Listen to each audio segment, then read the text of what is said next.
just look at how WikiLeaks exposed the American machinations in the International Criminal Tribunal for the former Yugoslavia.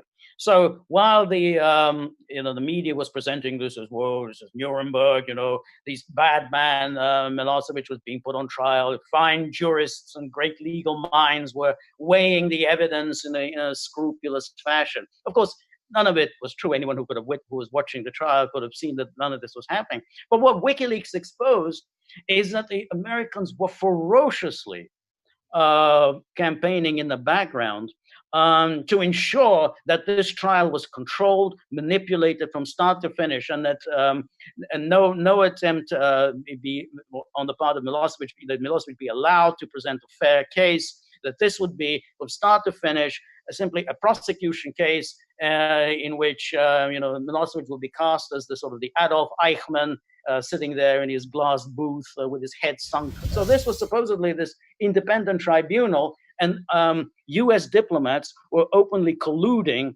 with tribunal officials and prosecutors, and it's all there. It's in WikiLeaks. So just read all those papers of their meetings with prosecutors, getting briefed by prosecutors as to exactly what was going on in the trial, what evidence was presented, what Milosevic's health was, all his what kind of medical examinations that he was undertaking. All of this was being handed over to the U.S. diplomats. And since WikiLeaks came out with those documents, that court exonerated very quietly Milosevic from all the crimes that he was accused of. He said he was not guilty. Right. That was buried, of course, on page 23A of the New York Times under a lingerie ad, probably. That's right. But, exactly. No one knows.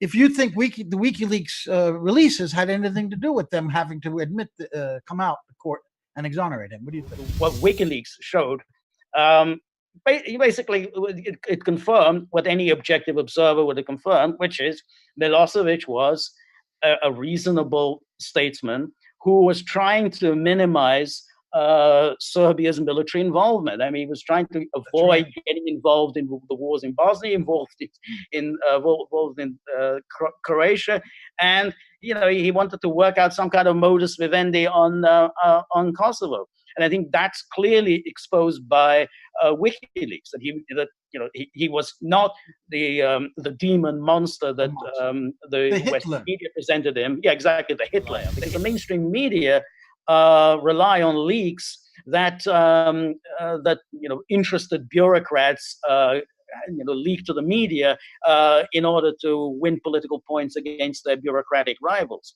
That's not what WikiLeaks does. WikiLeaks actually provides serious information for in the public interest about what rulers are doing. It's not about so that the guy in the Defense Department is going to score some points against the guy in the State Department. Exactly.